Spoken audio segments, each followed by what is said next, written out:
പാർവതി തിരുവോത്തിനെ പോലുള്ള കലാകാരിയെ ദിലീപ് എന്നല്ല ആര് വിചാരിച്ചാലും സിനിമാ രംഗത്ത് നിന്നും ഒതുക്കാൻ കഴിയില്ലെന്ന് സംവിധായകൻ ശാന്തിവിള ദിനേശ്. ആരോ പറഞ്ഞതുപോലെ കയ്യിൽ മരുന്നുള്ള അഭിനേത്രിയാണ് പാർവതി. അടുത്തിടെ പുറത്തിറങ്ങിയ ഉള്ളൊഴുക്ക് ഞാൻ 2 തവണ കണ്ടുവെന്നും ശാന്തിവിള ദിനേശ് ഒരു അഭിമുഖത്തിൽ വ്യക്തമാക്കുന്നുണ്ട്. വർത്തമാന മലയാള സിനിമയിൽ ക്യാരക്ടറിന്റെ കാര്യത്തിൽ 90 മാർക്ക് വരെ കൊടുക്കാൻ കഴിയുന്ന വ്യക്തിയാണ് പൃഥ്വിരാജ്. ഒന്നുമില്ലെങ്കിലും ഒരു തിരക്കഥ വായിച്ചിട്ട് പറ്റില്ലെങ്കിൽ അത് മുഖത്തു നോക്കി അദ്ദേഹം പറയും. അല്ലാതെ ദിലീപിനെ പോലെ 5 വർഷം നടത്തിക്കില്ല.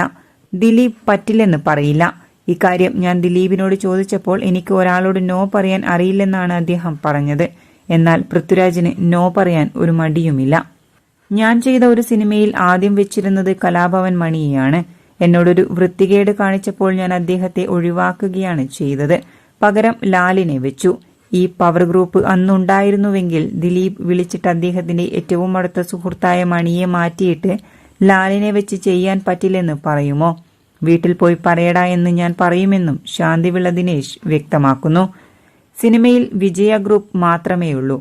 നിങ്ങളുടെ സിനിമ ഓടുമെങ്കിൽ നിങ്ങളാണ് പവർ ഗ്രൂപ്പ്. മോഹൻലാലിന്റെ പേരിൽ പവർ ഗ്രൂപ്പ് ഉണ്ടെന്ന് പറഞ്ഞാൽ ഞാൻ അംഗീകരിക്കും. കാരണം അദ്ദേഹത്തിന് 25 കോടി കൊടുത്ത് ഒരു സിനിമ ചെയ്യാൻ തീരുമാനിച്ചാൽ ഷൂട്ടിംഗ് തുടങ്ങുമ്പോൾ തന്നെ കച്ചവടമാകും. അതുകൊണ്ട് തന്നെ അയാൾ ഒരു പവർ ഗ്രൂപ്പിന്റെ ആളാണ്. മമ്മൂട്ടിയുടെ കാര്യത്തിലും ഞാൻ അങ്ങനെ പറയും. പവർ ഗ്രൂപ്പിന്റെ നേതാവായിട്ട് വേണമെങ്കിൽ ഇപ്പോൾ പൃഥ്വിരാജിനെയും പറയാം. മോഹൻലാലിനെ വെച്ച് ഇടയ്ക്ക് വലിയ ബ്രഹ്മാണ്ഡ പടങ്ങൾ അദ്ദേഹം സംവിധാനം ചെയ്തു. ചിലരെ അങ്ങ് ബ്രാൻഡ് ചെയ്യുന്നതാണ് ഇവിടുത്തെ പ്രധാന പ്രശ്നം.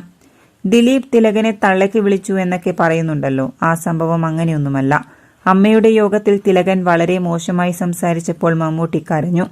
മമ്മൂട്ടിയുടെ കണ്ണ് നിറയുന്നത് കണ്ടപ്പോൾ ദിലീപിന് സഹിച്ചില്ല.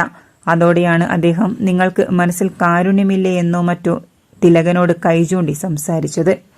ഇതല്ലാതെ ദിലീപ് ആരെയെങ്കിലും അടിക്കാൻ പോയെന്നോ ചീത്ത വിളിച്ചെന്നോ ഞാൻ അംഗീകരിക്കില്ല. മമ്മൂട്ടി കരയുന്നത് കണ്ടപ്പോൾ എനിക്ക് സഹിച്ചില്ലെന്നാണ് ദിലീപ് പറഞ്ഞത്. പക്ഷേ തിലകൻ പറഞ്ഞത് മമ്മൂട്ടിയുടേത് കള്ളക്കണ്ണീരാണെന്നാണ്. ഇത്തരത്തിൽ പല കാര്യങ്ങളിലും ദിലീപ് ഇടപെട്ടിട്ടുണ്ടെന്നും ശാന്തിവിള ദിനേശ് പറയുന്നു.